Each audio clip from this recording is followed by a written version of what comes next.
Hello and welcome to the Her Retirement Podcast. I am your host, Lynn.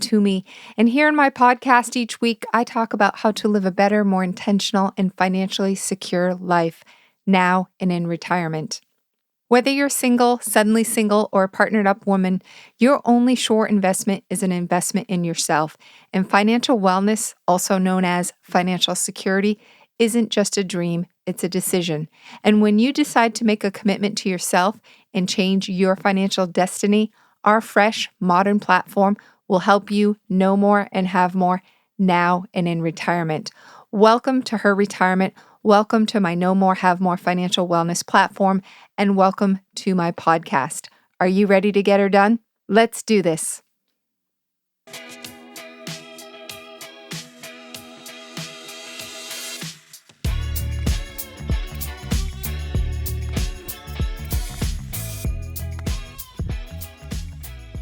Hey there, welcome to this week's episode of my Her Retirement Podcast. This week I am talking about retiring at age 65. Is it possible? Is it smart? Well, guess what? It might be harder and not as smart as you may have thought. As we live longer, our retirements are becoming longer, which means people will collect their major source of income from Social Security for longer. The so-called full retirement age, or FRA, for people born between 1937 and 1959 is anywhere from 65 to age 66 and 10 months. And if you were born in 1960 or later, your full retirement age is set at 67. And who knows how the government and the Social Security Administration will adjust FRA in the future. While 65 has long been the magic age for retirement, the reality is that the expected age of retirement is becoming more diverse for the majority of non-retired U.S. adults. And this is according to a Gallup poll. 25% of polled adults expect to retire at the age of 65, whereas 39% think they'll retire after the so-called magic age of 65. And according to some recent data, the average age is now 62. According to research from the Pew Research Center, there is also a disparity between the age at which today's workers say they plan to retire and the age at which today's retirees actually did retire.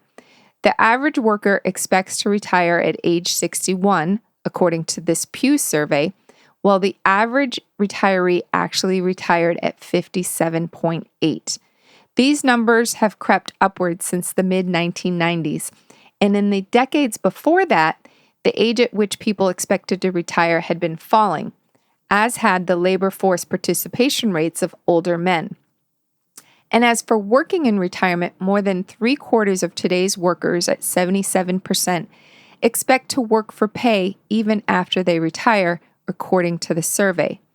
Of those who feel this way, most say it's because they'll want to, not because they'll have to. But regardless of the motivation, these expectations are dramatically out of step with the experiences of people who are already retired. Just 12% of whom are currently working for pay, either part-time or full-time, and only 27% had spent any time working in their retirement. This data can have some very serious implications on your retirement plan and your income plan for retirement. And the message is clear. You may work less, earn less, and have less income in retirement than you think. You also may end up retiring earlier than you think. All of these things can impact your quality of life in retirement in more ways than one. And I'd like you to consider some additional statistics. First, many consider the standard retirement age, of course, to be 65. One of the key influencers in arriving at that age was Germany, which initially set its retirement age at 70 and then lowered it to age 65. And like I said, we'll have to see what happens going forward as the onslaught of baby boomers retiring hits our government programs such as Social Security. We may be forced, or they may be forced, to increase those full retirement ages. And every day between now and the end of the next decade, another 10,000 baby boomers are expected to turn 65. That's roughly one person every 8 seconds retiring. And the 65 and older population is the fastest growing age group in the United States and has grown by 34.2% over the past decade. A gentleman by the name of Ernest Ackerman was the first person to receive a Social Security benefit.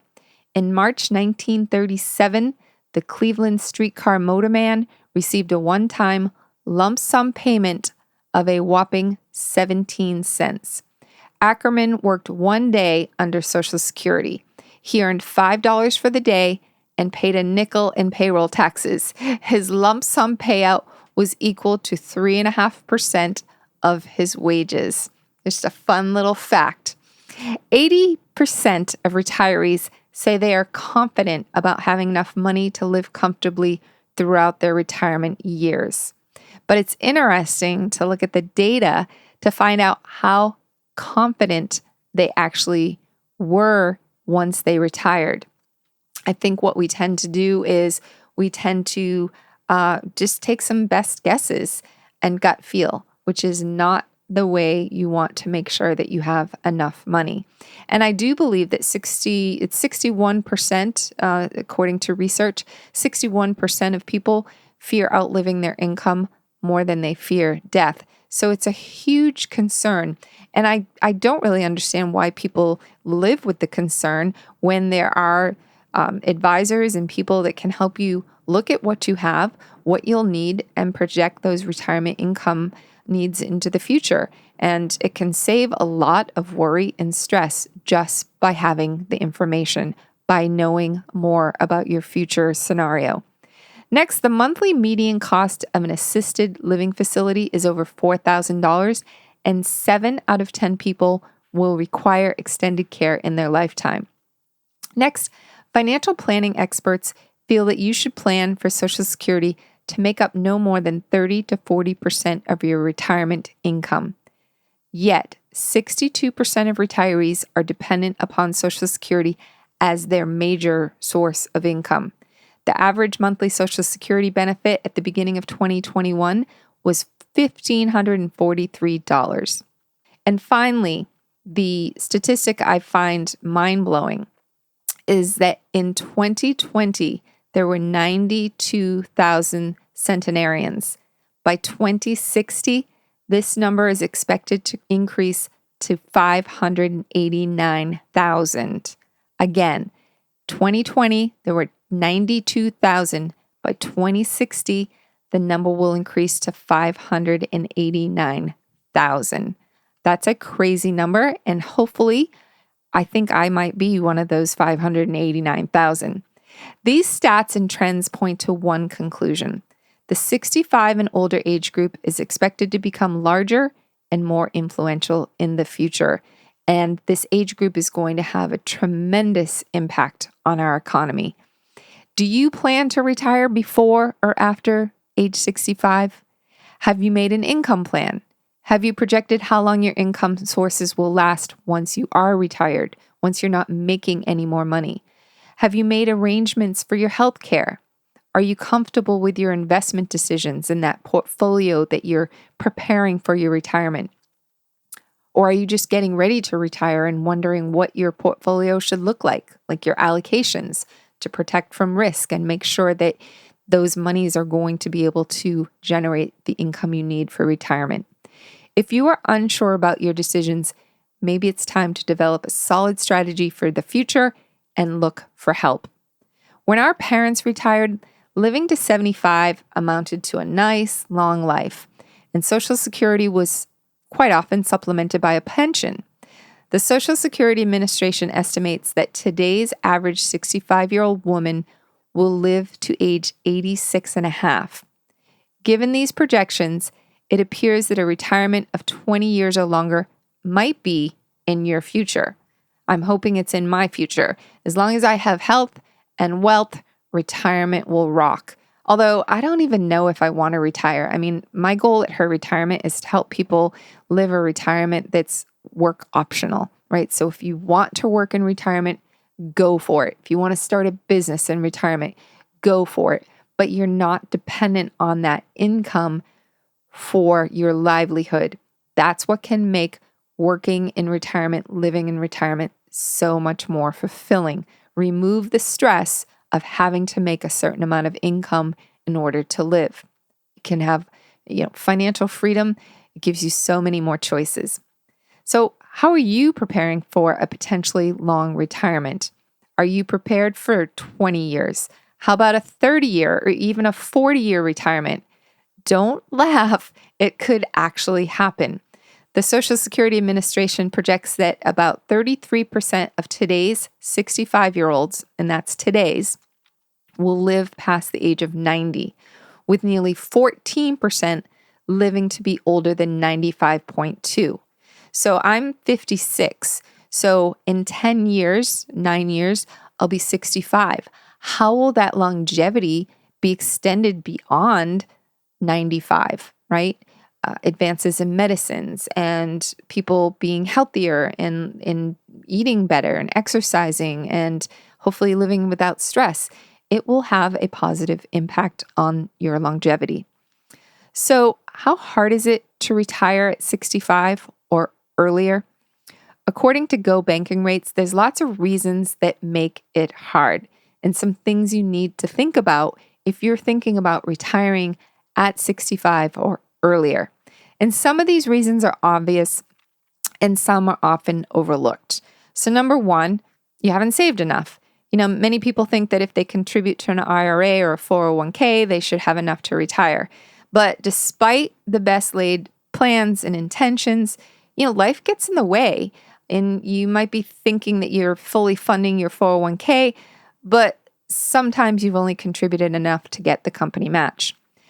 Number two, maybe you haven't saved anything, right? The only good thing about not having anything saved for retirement is that you're not alone.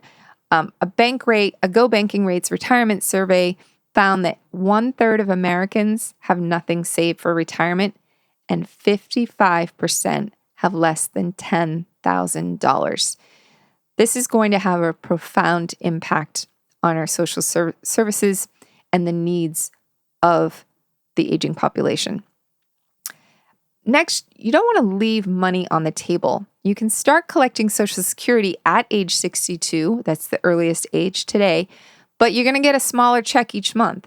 And if you wait until your full retirement age, you'll get your full benefit. If you wait until age 70, which you can, you'll get even more. And that's up to 8% per year more, depending upon the year of your birth. And also Social Security has cost of living increases as well. Another reason retiring earlier at 65 is harder, you don't know how much you'll need, but that's very easily remedied. However, no one has a crystal ball, so it's sometimes difficult to predict how much you're going to need, but you can go through the exercise. You can look at what you're spending now and just use that amount. You can look at how much your portfolio will be able to generate in income and withdrawals and distributions. But just because it's hard to pin down an exact number doesn't mean you shouldn't try to estimate. You should absolutely 100% estimate, do some retirement projections. And just a quick note, the Her Retirement Software financial wellness program, you're able to go in there and put your financial data in there, and the software is going to come and give you some numbers. It's going to give you some of those retirement projections.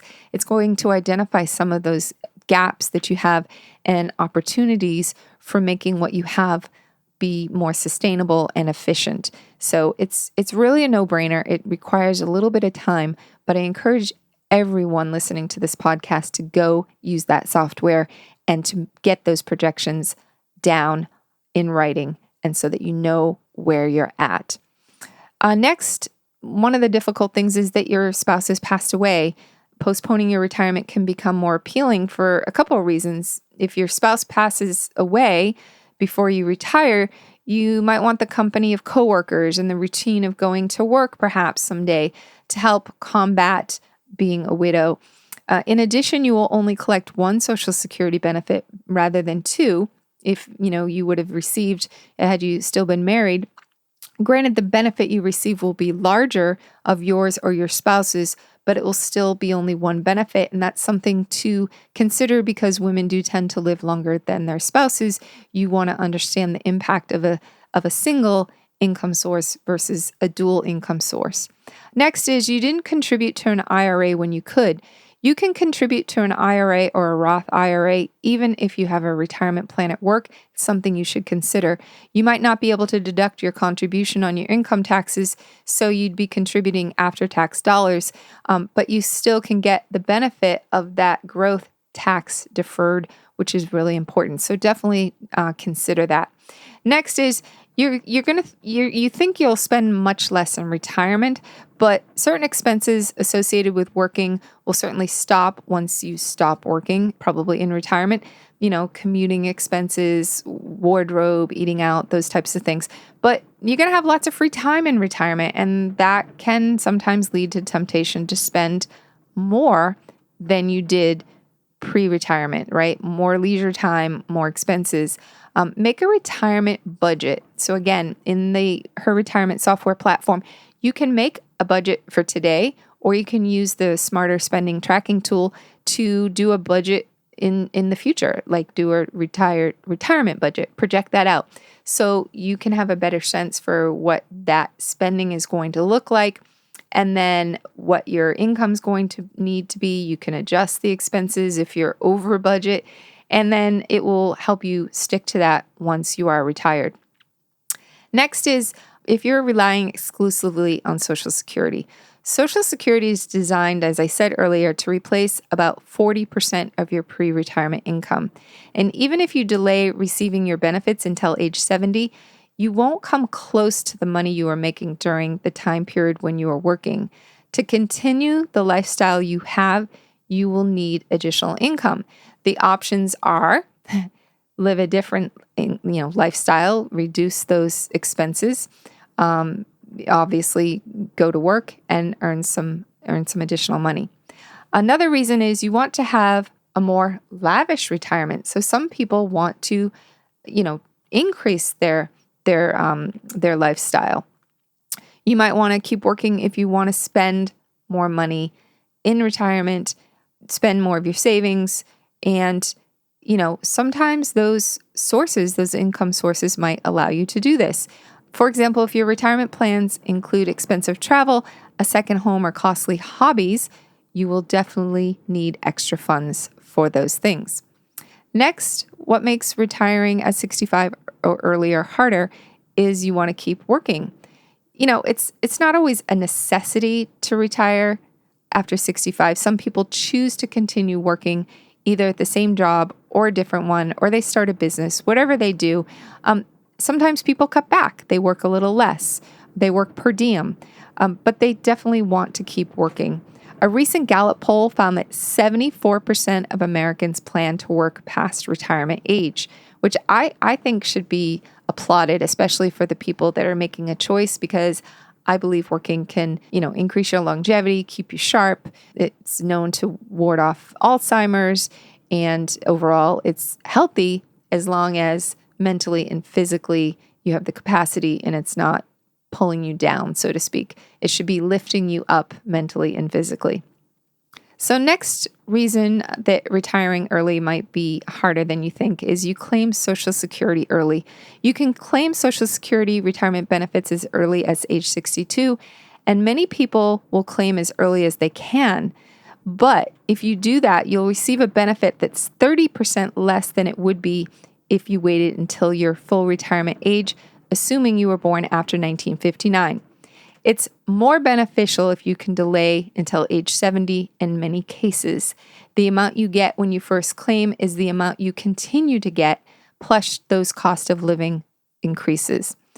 So again, bottom line, if you claim early, you're going to get a smaller check for the rest of your life. But this decision, want to emphasize this, the decision when to claim Social Security should not be made in a vacuum. It needs to be made considering all your other income sources, because it's not just claim it as early as you can or wait until 70. It really, really depends on what else you have in your income sources. Another reason is you cashed in your 401k. Yikes. Your retirement savings will definitely take a big hit if you take money out of your IRA or your 401k, or another qualified plan before you reach age 59 and a half. And I know people that have done it, they felt like they had no other choice. You'll have to pay income taxes on the money, and you'll probably pay a 10% penalty as well, unless you've used the money for certain qualifying expenses. But you also will have to contribute more to make up for the taxes and penalty and for that time you lost while the money wasn't in the account accumulating. So make it a point to not touch your retirement savings, okay? Hands off. Another reason is your mortgage isn't paid off yet. Low interest rates have made it attractive for a lot of people to refinance their homes. But for those in their 50s or 60s, refinancing to a 30-year mortgage means potentially making more mortgage payments into their 90s. A 15-year mortgage might be a better choice. Again, it depends. But if you have a 30-year, try making double payments to get it paid off quicker. Entering a retirement with little or no debt can help your savings go further. And there are things such as a reverse mortgage to provide an income buffer should you feel like you're falling short. You can also do a home equity conversion mortgage for purchasing a home. There's really some great strategies here.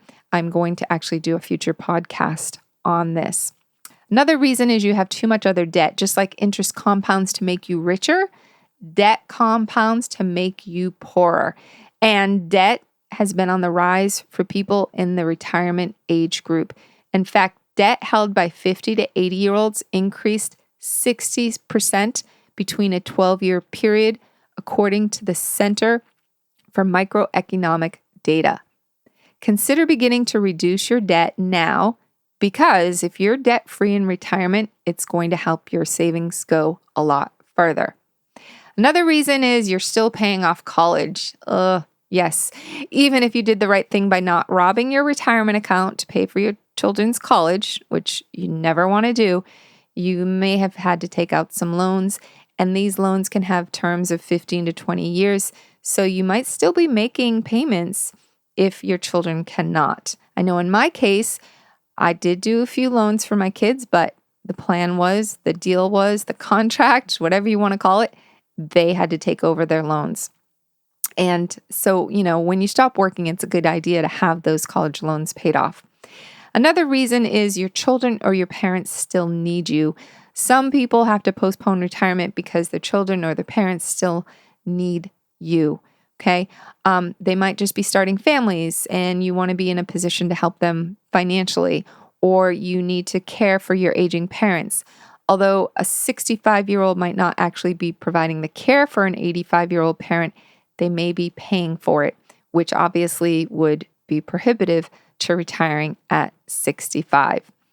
And, another issue for people is they're afraid they won't have enough to live on. You know what? You're not alone. If you wonder how far the money you've saved at retirement will take you, everyone has that concern. There's lots of variables, but sitting down with a retirement advisor can help you make sense of everything, pull it all together, get the clarity, get the confidence, and you're going to come up with some strategies to help you get from where you are today to where you want to be in retirement. That's the key. You want to have that map. You want to have it laid out. You want to have a plan, and then you want to follow the plan. Make sure you take action. Some people fall victim to what's called sequence of return risk, and that, causes them to make retiring earlier harder. You may have done a good job saving for retirement and you feel you have enough put aside to live comfortably. And then guess what? You run up against this dreaded sequence of returns, or in some cases, market volatility, which is a cousin. You might plan to withdraw, let's say, $40,000 per year for the rest of your life if you have, let's say, $1 million saved. But if the market drops, let's say 50%, now it's as though you were taking out twice as much money each year. In addition, you'll need 100% return to get back to where you were. So sequence of return and market volatility can have a nasty effect on your retirement. But guess what? You have to anticipate those risks, and you have to understand how you can position your portfolio to withstand those risks. And again, a retirement advisor can help you with that. And you know what? Many people also don't account for taxes. So when you withdraw from your IRA or your 401k, that money is treated as taxable income. You didn't pay taxes when you invested it, so you have to pay in retirement. Most people think they will be in a lower tax bracket in retirement, but you know what? That might not be true. You have to be sure to account for taxes when you're calculating how much to withdraw from your IRA. And very, very important, you also need to consider some tax-free alternatives. There's a number of tax planning strategies that can make you much more efficient in retirement. Again, the right retirement advisor is going to know about those tax strategies. And you know what? A lot of people think they're going to be taxed on Social Security, which can again impact your plans for retirement. You may have to pay taxes on up to 50% of your Social Security if you are single with an income between $25,000 and $34,000, or married with a combined income between $32,000 and $44,000.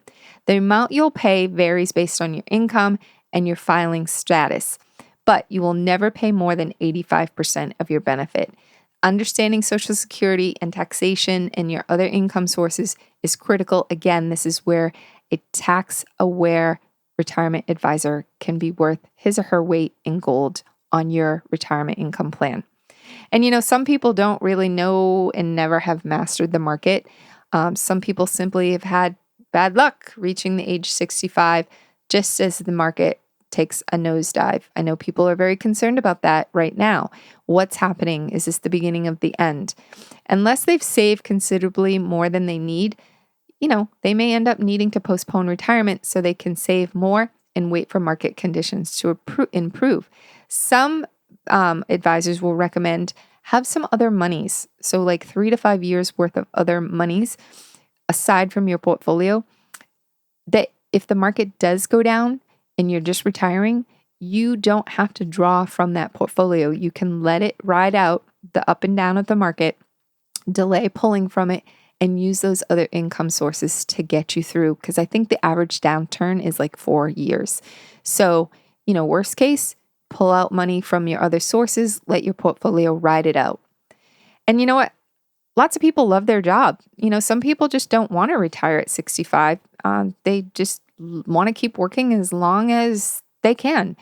Once you reach your full retirement age, 67, for those born in 1960 or later, you can collect Social Security and still work. But if you collect before full retirement age, your benefit might be reduced with your work. It might make sense to wait until age 70 in this case to collect your Social Security benefit and get a bigger check every month. I'm thinking that might be my strategy. You know, if I can stay physically, mentally healthy, and I love what I'm doing, which I do right now, helping women know more and have more, you know, I'm gonna wait. I'm going to work and I'm going to hold off on Social Security for as long as I can. And that Social Security will be my, you know, phase 2 of retirement income. Many people have a dream. You know, 65 is the new 45, right? I look at pictures of my grandmother when she was my age, and yeah, she looks a lot older than I do at my age. So many people feel they still have lots more living to do. I know I do, and that's why I started the Her Retirement Initiative at 55 years old. What the heck? Why not? Even if you retire from your lifelong career at 65, you could start a new venture. Why not? Perhaps you've always wanted to start your own business, start a new hobby, or you might want to teach, you know, giving people some of sharing your knowledge of your expertise, you know, gained from years of working and living. You know, a lot of people do that too. Some people make money from their hobbies. You know, it's a great way to keep your mind sharp and interact with other people, have relationships, and earn a little extra money. And, you know, I don't know, let's say you like to golf. You could be a caddy. You could teach cooking or art. You know, I have an art business that I started many years ago, and I'm going to keep it off to the side because maybe I want to teach people art in my formal retirement. And many people don't want to be bored for 20, 30, 40 years in retirement. That's a long time. 65 became the retirement benchmark in the United States in 1935, the year my mom was born, when the Social Security Act was enacted. Since the program first began paying monthly Social Security benefits in 1940, the average life expectancy for men reaching age 65 was 77.7 years old and 79.7 years old for women. So we are living longer. So this automatic I'm 62, I'm 65, I'm 67. We're like almost preconditioned to think retirement, stop what we're doing. Just don't work. But you know what? Age is just a number. You don't have to make that decision. But guess what? If you plan right, you can make that decision easier. I call it a financial freedom date. You can choose your financial freedom date if you plan right and think about and explore and be open-minded to some out of the box strategies to make what you have saved more efficient and sustainable, and a retirement advisor can help you out with that. And as a retirement coach, I can educate you on all of those things.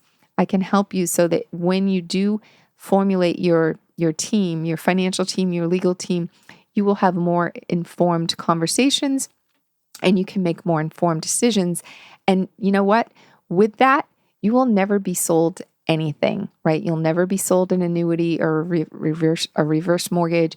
You'll never be sold anything without fully understanding what the product is, how it solves your problems. So I always believe 100% to get educated and to be open-minded. And obviously that's what my podcast and my whole platform is all about. So how do we decide when we'll retire and how do we gain confidence in our decision? Well, I have a few final tips as I finish up this podcast. Start with good questions, okay? How can you draw retirement income from what you saved? How might you create other income streams to complement Social Security?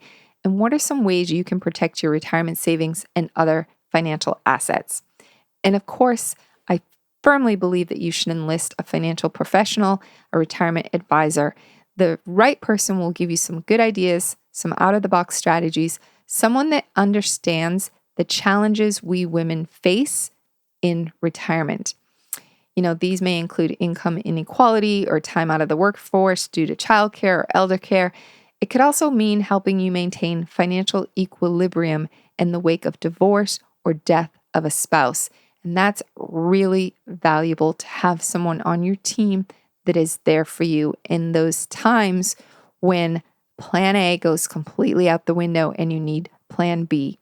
Next, invest strategically. If you're in your 50s and you have less time to make back any big investment losses than you once did, it's important to protect what you have. At the same time, the possibility of a retirement lasting 30 or 40 years definitely requires a good understanding of your risk tolerance and your overall goals. Consider extended care coverage also. Women have longer average life expectancies than men, and we may require significant periods of elder care. Medicare is no substitute for extended care insurance. It only covers a few weeks of nursing home care, and that may only apply under special circumstances. Okay? Extended care coverage can provide financial relief if the need arises. And like I said earlier, make sure you claim those Social Security benefits carefully. Integrate it with your whole retirement income projection. And finally, retire with a strategy, retire with a plan. Think 85% of women don't have a retirement plan. I aim to change this with my platform.